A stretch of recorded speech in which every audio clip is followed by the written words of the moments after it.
Well, thank you for being a part of our one of our partner interviews, and basically the goal is just to learn as much about our partners that we've connected with as possible, and from what just to I get to kind of jump right in. It's like you have a very interesting story from what I have, from what I know, and um, I guess, of course, I would love for you to, you know, add on to what I'm about to say, but it's that it sounds like you left the corporate world, is that right, in 2018, and then you started a whole new kind of environmental awareness life. Is that kind of how things happened? So yeah, so basically what happened, it was actually in 2016, where, I came to a point where I was going through quite a lot of like personal stuff. And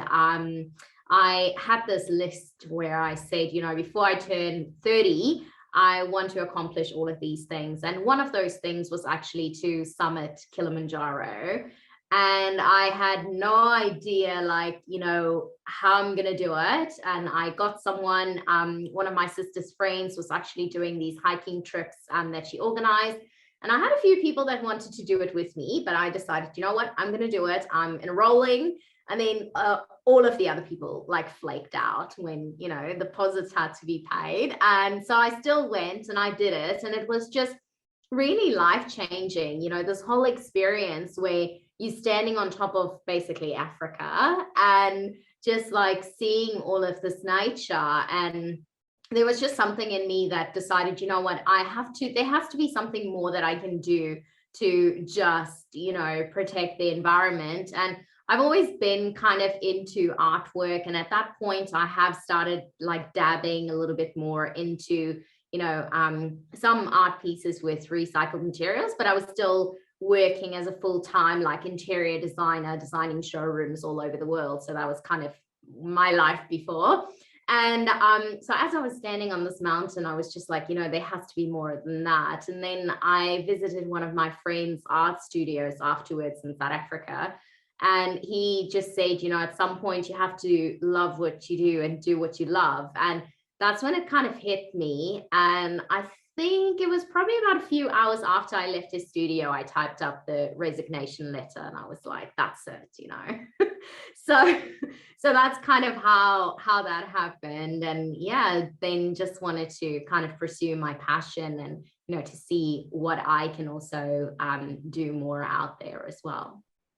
Wow, that's amazing. So, and then is that also how your work with, like, because I read that you wore like a bunch of trash that you collected, and is that this is all after, this is along this journey of like kind of figuring out, right, like how what the, like, where it was that you wanted to kind of focus your efforts with the environment, and then is that kind of correct? And then Yeah, so basically what happened is so obviously my kind of environmental awareness kind of started around my artwork. So for a lot of people that don't know about my artwork, so it's actually made from literally trash. I would clean out whether it's single-use coffee capsules. I actually started with that.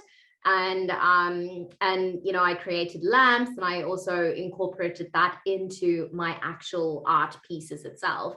And and from like once I started that, it was kind of just like we had all of these capsules. I felt bad throwing it away or recycling it, and then I kept it, and it just started accumulating, and then I had to like kind of do something. And that's kind of how the artwork started in. But when I looked at these capsules in the first place, I was like, wow, why would they use it? What is this material? How do they recycle it? And, as I started digging deeper, I was just like, whoa, okay, there's like a whole world of recycling I don't know about. There's actually a whole world of single-use items that, I'm not aware of. Like, why do we even use some of these things? So that kind of got me curious. And yeah, then the one material led to the other. And before I knew it, I was using all these different materials in my artwork. And I wanted to also show people through these pieces that, that there is more to this trash than just ending up in a landfill. There's so much that we can do from it. But before we focus on recycling, let's look at why are we using this in the first place? And like, is there other solutions? And it kind of then just kind of grew from there. But yeah, the trash dress that I wore in 2018. So I was actually inspired by one of my friends, Rob Greenfield. And so he wore a trash suit in New York for 30 days. And then one of my best friends in Dubai, we kind of came together and we were like, I wish we could do this in Dubai, like, but show people both of the spectrums, like show people what does the average person look like, if they had to wear all of their trash for 30 days, and what is a more conscientious person that's making all of these choices, what do they look like after 30 days? So that's kind of what our experiment was. And over the course of 30 days, like I actually drew the short straw. So I had to be the average person.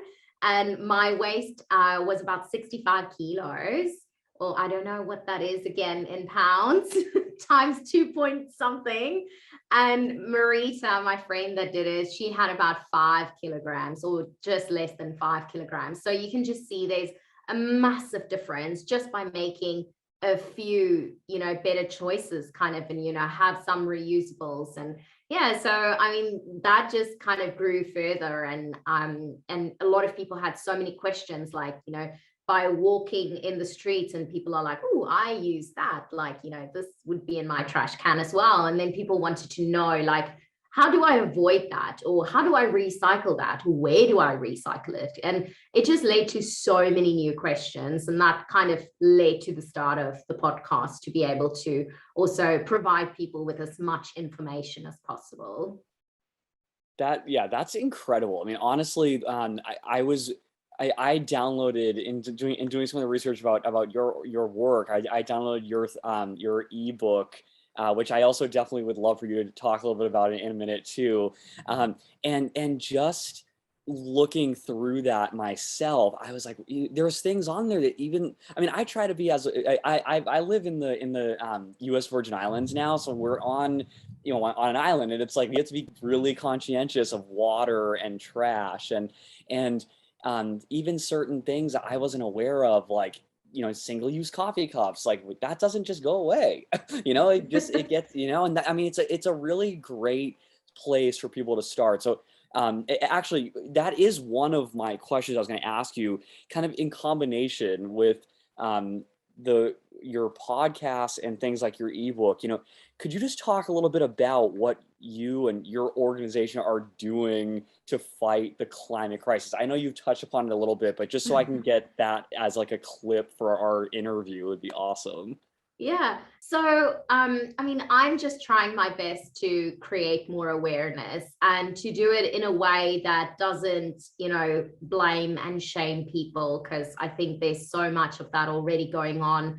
Like, I just want to have a positive message that people can, walk away with, knowing that, no matter how big, how small, or, whatever impact they can make, that does make a difference. And that, no matter how small it might seem to them, it could lead to loads of other changes. So yeah, it's just basically raising awareness for the important issues that we have. I mean, gosh, there is quite a lot of negative news out there. And yeah, so I just always try to keep it as positive, but still be as educational as possible.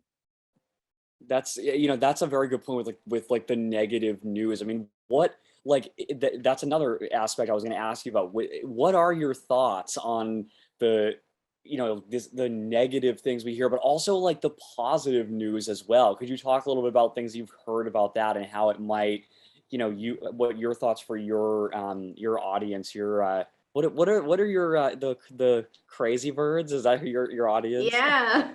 I love Our that. crazy birds. Because yeah, Mama Earth has a voice and it's us crazy birds. And that's the crazy birds that I'm always talking about, our audience.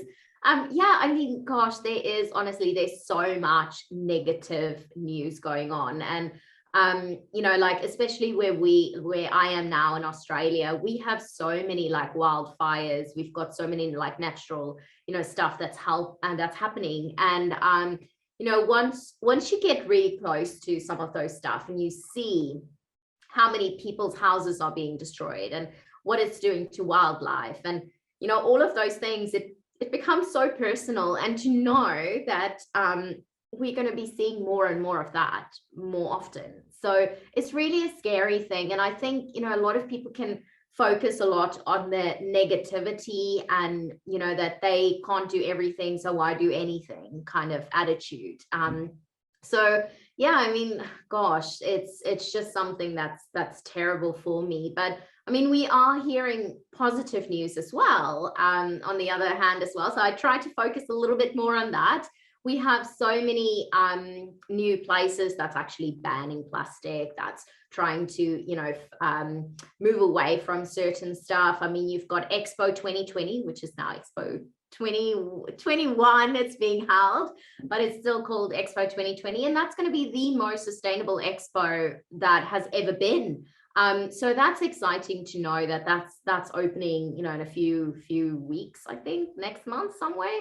And also, like, right here where I am in WA, our premier's actually just announced that they are going to stop, the logging of our native forest. So it's little positive things like that I really kind of like to cling on to, and like, just keep it for a little while, the positivity, because you keep on hearing so many things. And I mean, when we look at some of the reports and stats and things that you hear, then you're just like, oh my gosh, how are we ever going to get out of that? But, just kind of what I always tell people is look at what you can do, because there's no point in looking at this entire crisis and be like, oh my gosh, we're screwed.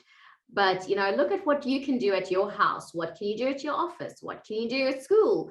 Is there some changes that you can make? Like, can you maybe, instead of driving your car every single day and, using fuels, can you maybe walk to places? Can you maybe take a public transport? Is there maybe an opportunity to take a bike and, do things like that? What can you do? Like, you don't have to do everything, but, do whatever you can and just take it from there.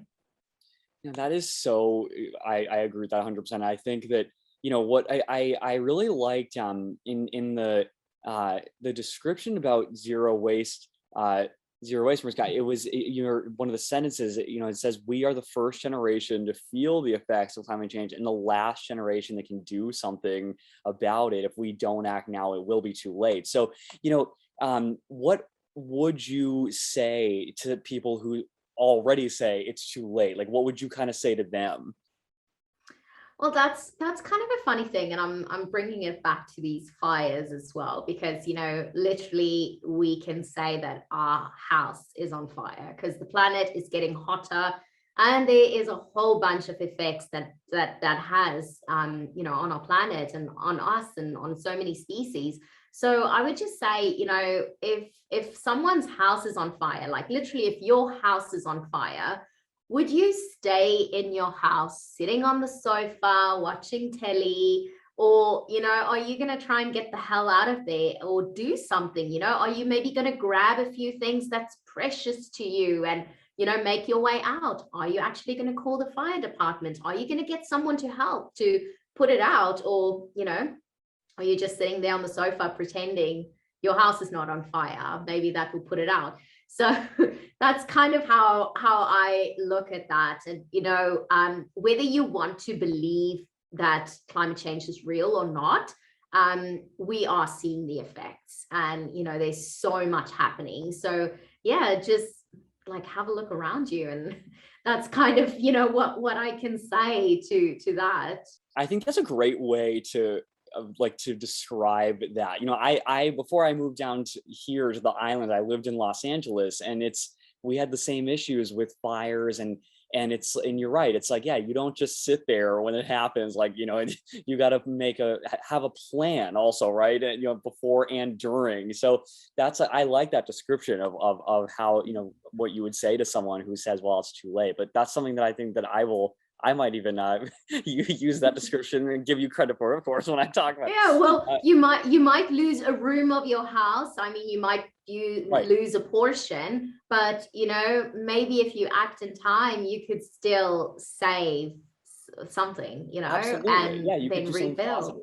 Yeah, agree. Exactly. Absolutely. How do you, so like with your work, now not being in the corporate sector, but helping the environment, um, what do you do to be able to support your organization? Do people donate or do you fundraise? What is the main way that you um, continue to do what you're doing, like, and everything? Yeah, so I mean, obviously I'm doing quite a lot of stuff. So most of the stuff that kind of support me to be able to do what I do and make sure to cover some stuff is mainly through my artwork. So I do sell a lot of my artwork as well. So I've got quite a few like well-known people that's collected some of my pieces along the years, and also a lot of corporations that I help as well to strategize and work on a campaign how they can actually reduce their waste, and also inform their clients about these changes that they are making. And that's usually in the form of like a art installation or something that we kind of do, that they have something afterwards as well, to still continue with that messaging. So yeah, like that. And obviously the podcast keeps me very busy and occupied. So I've got like over 140 episodes, I think, at this stage. And one thing that I'm really excited that I've been working hard on is to actually kind of relaunch the YouTube channel as well. So you'll be seeing more frequent videos and really trying to figure out what is it that I can help my audience with. What is some of the stuff that they struggle most, and just try and find them with that. And yeah, later in the year or early next year, I will be launching my Patreon as well, which will give a lot more people access directly to me, and to help them on their journeys as well. And then they can support me as well in that way. That's awesome. Yeah, no, it sounds like you have a lot going on, which I'm very impressed with. It's a lot of work. Oh, There's it is, but I love it. So, it, and it really, there's nothing for me, like better than, hearing someone tell me, oh, you know what, that post that you did the other day, that really changed the way I'm doing stuff in my kitchen. Or, when I get a phone call from a really angry principal and saying, hey, half of the kids refuse to use straws now, and we've got some parents that's now angry because they can't use kitchen like paper towels anymore. They have to use reusable stuff because of your talk. So when I hear stuff like that, that really like kind of, just gives me that extra boost, and just know that what I'm doing has an effect, and that ripple just spreads. yeah, that's awesome. And is there a place there that if people or organizations would want or be able to donate to you right now, would that, or to your organization, would that be through your website or? So there's no direct link at the moment. So yeah, if I mean, I've got a few like consultancy packages and things on the website. So if someone does want me like to assist them with something and support me in that way, then they can book one of those consultancy packages. So I do stuff online as well. So if you have your kitchen that you want to see where can you be a bit more zero waste, or what you can reduce, then definitely I can kind of help you sort that out. And then you can purchase some of those packages, or just like a one-on-one consultancy, whether it is for the office, or I do some speaking engagements as well. So yeah, there's a whole bunch of that. And then yeah, as I said, in the future, the Patreon will be there, and there will be some other stuff as well for people to donate and support as well, to help me keep on doing what I'm doing. So we always like to hear and learn, how also, just ideas that we could even continue to do that, whether it be fundraising or whatever it is. And it sounds like, though, with what you have done, which I think is really awesome. Like, sounds like you have like integrated your talents and to like support your own like initiatives as opposed to necessarily being funded by like other like donations, if that makes sense. Yeah. And I mean, like most of the stuff, especially if I do like a speaking engagement, obviously, that is a lot of the times paid. But I do get a lot of people that like, oh, would you mind doing a sponsored ad for this? Or would you do, we're willing to pay you to do this. So I'm not very kind of like, I would be open to brands and stuff that is exactly aligned to what I believe in. Right. But I just feel like that is too much of a compromise for me to accept someone's money, but I don't really believe in what they're doing. And I just feel like that's not really, for me, for someone that, likes to promote, to know where your product comes from, and to be able to then take money from companies that I'm not 100% on board. I just don't feel that that's right or ethical. And so if ever I do support a brand, I would 100% make sure that they do tick all the boxes for me, that I would be happy to use it, and that it's not just something that's going to fill my pockets. Yeah, that's awesome. I think that's very honorable too. When I lived in California, I used to work in commercials, and I would always say like, I don't want to be involved in a brand that I don't feel like is doing a really good thing, or for the world. So that's awesome. Well, I guess to kind of wrap things up, what would you say is the most important thing that someone watching this interview on our social media or yours, wherever you'd like to share it, what's the most important thing that someone watching this can do right now? Well, I would definitely just say, like, do whatever is that like you feel comfortable with to start with, because I feel if you feel comfortable starting with something, then you are more likely to continue and then dig a little deeper and then start with the more uncomfortable stuff. But see where it is where you're at and what is your strengths. And like I'm not one that attends a lot of protests, because obviously I'm not in a country where I've got citizenship, so they might kick me out.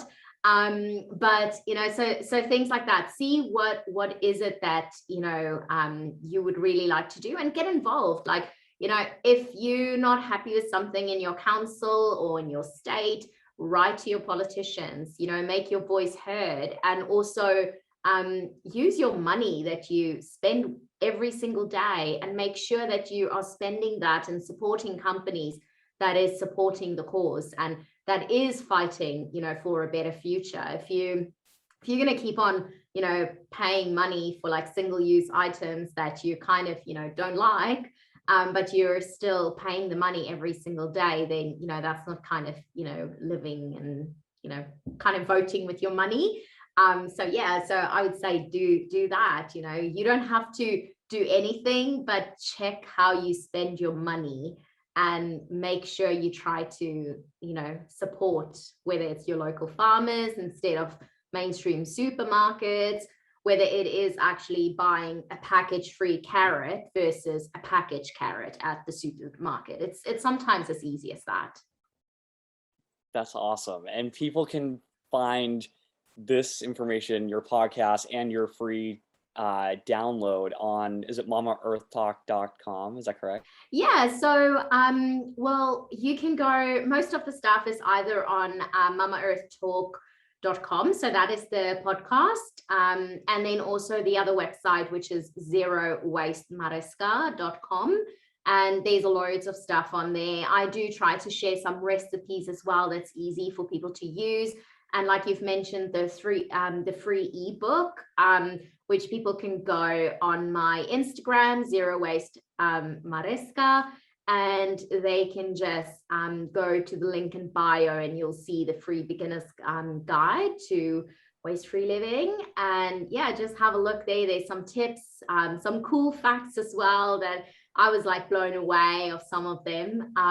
So just have a look. And I mean, I'm always available on social media as well, or email. Just send me a message if you have any questions, or if you kind of in a point where you're like, oh my gosh, I don't know how I'm ever going to swap this item, let me know. Maybe it's something that I haven't done, or maybe it's something we can like look at and just provide you with as much value as possible. Well, yeah, we will keep you posted with everything, and yeah, maybe at some point we'll catch up again with you and see what else is happening on over in Australia, and wherever else in the world you are helping people. Yeah, cool. No worries. Sounds amazing. Thank you so much. And yeah, if there's ever anything that I can help you guys with, just let me know. And if I Sounds do have moment, I can definitely look into that. But yeah, have a lovely day. Thank you. Same to you. Thank you so much for talking, and we will definitely be in touch again soon. Cool. No worries. See you. Have a good one. Hey, Bye. great to meet you. Bye. Same.